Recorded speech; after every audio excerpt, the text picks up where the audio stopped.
पढ़ मैं रहा हूं, ये मिसरे हैं किसी और के लिए।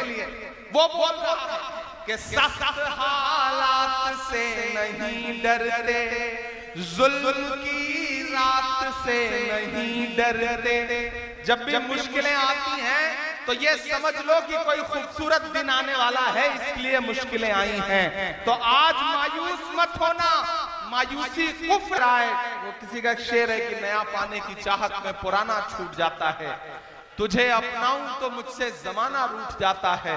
मोहब्बत पढ़ने लिखने में बहुत आसान है, लेकिन मोहब्बत को निभाने में पसीना छूट जाता है।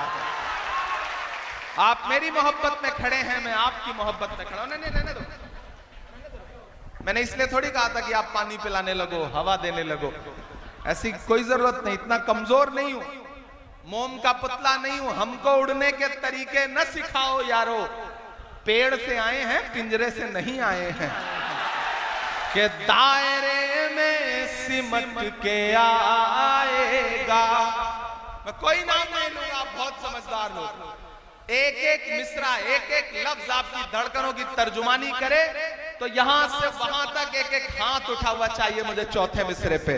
के दायरे में सिमट के आएगा, हर रवायत से हट के आएगा, हर रवायत से हट के आएगा। आंधियों को जरा खबर कर दो, आंधियों को जरा खबर कर दो, शेर वापस पलट के आएगा, शेर वापस पलट के आएगा, शेर वापस पलट के आएगा। आपके भाई के खिलाफ, आपके मोहब्बत वाले रहनुमा के खिलाफ इतनी साजिशें क्यों हैं? वो मुझे किसी ने किस्सा सुनाया एक दिन कि एक जुगनू जंगल में सुकून से रहता था, शाम होती थी, चमकता था, अपनी जिंदगी सुकून से जी रहा था। एक सांप उसे बैठ के लगातार देखा करता था। एक दिन सांप को पता नहीं क्या सूझा, उसने सोचा ये जुगनू ये तो रोशनी दे रहा है, आज तो इसे निगल ही जाऊंगा। वो उसके पीछे पड़ गया। जुगनू आगे आगे, सांप पीछे पीछे भागता रहा, भागता रहा। जुगनू को लगा मैं कितना भागूंगा। फिर उसने सोचा मुझे पलट के पूछना चाहिए इस सांप से कि भाई क्यों, दुश्मनी क्यों? वो पलटा, उसने सांप से कहा भाई तुम मुझे निगलना चाहते हो, निगल लेना, मेरे दो सवाल हैं, उसका जवाब दे दो। तो सांप ने कहा अच्छा बताओ। तो जुगनू ने कहा ये बताओ तुम जिस तरह की चीजें खाते हो क्या मैं उसमें आता हूं? तो सांप ने कहा नहीं। तो जुगनू ने कहा सांप से ये बताओ मैंने तुम्हारा कोई नुकसान किया है? तो सांप ने कहा नहीं। तो जुगनू ने कहा कि जब मैं तुम्हारी पसंदीदा खाने वाली चीज भी नहीं हूं, मैंने तुम्हारा कोई नुकसान भी नहीं किया है, तो तुम मुझे मारना क्यों चाहते हो? सांप के जवाब पे यहां से वहां तक आपकी तालियां बजे। सांप ने कहा मैं तुम्हें इसलिए मारना चाहता हूं क्योंकि तुम चमकते बहुत ज्यादा हो। दरअसल इस दौर में चमकना ही सबसे बड़ा कसूर है, इस दौर में बोलना ही सबसे बड़ा कसूर है, इस दौर में मजलूमों के साथ खड़ा होना ही सबसे बड़ा कसूर है। लेकिन मैं इसलिए जिंदा हूं कि मैं बोल रहा हूं, मैं इसलिए जिंदा हूं कि मैं बोल रहा हूं। दुनिया किसी गूंगे की कहानी नहीं लिखती, डरने से काम नहीं चलेगा। हम डरने वाले लोग नहीं हैं। अमीरे शहर तेरा हुक्म मान ले लेकिन, अमीरे शहर तेरा हुक्म मान ले लेकिन किसी फकीर की आवाज रोक लेती है। तमाम शहर तेरे हक में बोलता है मगर मुझे जमीर की आवाज रोक लेती है। हम जमीर की आवाज पर बोलने वाले लोग हैं, आगे बढ़ने वाले लोग हैं। मैं एक नज्म सुनाता हूं आपको, इन दिनों पूरे मुल्क में इस नज्म को पढ़ रहा हूं। आपने देखा होगा कि पिछले 2 साल से हिंदुस्तान की पार्लियामेंट में हूं और आपके हर मुद्दे पर वहां लड़ रहा हूं। जब मुझे पार्लियामेंट में पहली बार स्पीच करने का मौका मिला तो मेरा खुदा गवाह है कि मैंने सबसे पहले पार्लियामेंट में जो अपनी स्पीच की तो वो तालीम के लिए की, इलाहाबाद यूनिवर्सिटी के बच्चों के लिए की, अलीगढ़ मुस्लिम यूनिवर्सिटी के बच्चों के लिए की, जामिया के लिए की, जेएनयू के लिए की, नजीब के लिए की। क्योंकि मेरा मानना है कि मैं तो आपकी गलियों में पला बढ़ा इंसान हूं।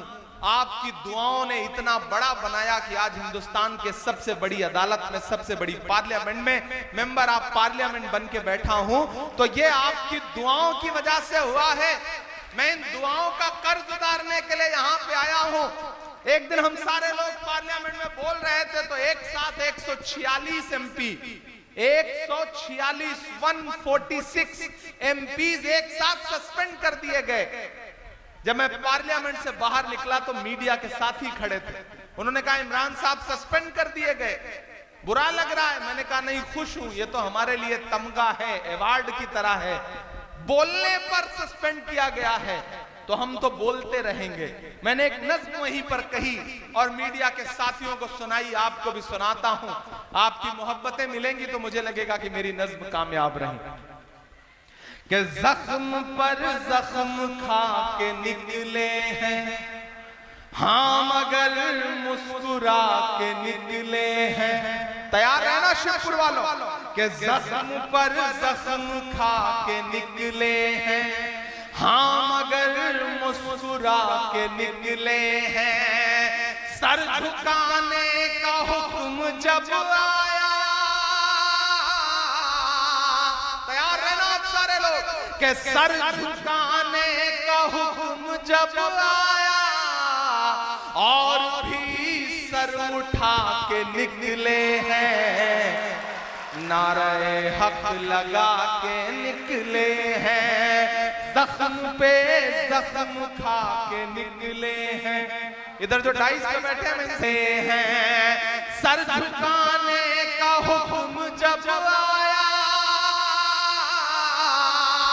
सर झुकाने का हुक्म जब आया और भी सर उठा के निकले हैं, नारे हक लगा के निकले हैं, नारे हक लगा के निकले हैं। और अब ये मिसरे कि सख्त हालात से नहीं डरते। पढ़ मैं रहा हूं, ये मिसरे हैं किसी और के लिए। वो बोल रहा है कि सख्त हालात से नहीं डरते, जुल्म की रात से नहीं डरते। जब भी मुश्किलें आती हैं तो ये समझ लो कि कोई खूबसूरत दिन आने वाला है, इसलिए मुश्किलें आई हैं। तो आज मायूस मत होना, मायूसी कुफ्र है। शिवपुर वालों, उदास और मायूस होने की जरूरत नहीं है। जब भी मायूसी आएगी आपके अंदर कहीं ना कहीं उदासी आएगी, तो एक खूबसूरत सुबह आपका इंतजार कर रही है कि जुल्म की रात से नहीं डरते, सख्त हालात से नहीं डरते। तुमको तारीख ये बता देगी, तुमको तारीख ये बता देगी, हम किसी बात से नहीं डरते, हम किसी बात से नहीं डरते। जुल्म के हाकिमों को चेहरे पर आईना हम दिखा के निकले हैं, नारे हक लगा के निकले हैं, जख्म पे जख्म खा के निकले हैं। और ये जो चार मिसरे हैं, इस पर जो अपनी तालियां रोक सके वो मुझे रोक के दिखाए कि देखना इंकलाब आएगा। मेरा ईमान बोल रहा है, मेरा यकीन बोल रहा है कि देखना इंकलाब आएगा, हर सितम का जवाब आएगा, हर सितम का जवाब आएगा। अच्छे दिन का किए थे जो वादा, अच्छे दिन का किए थे जो वादा, उनका दिन भी खराब आएगा। उनका दिन भी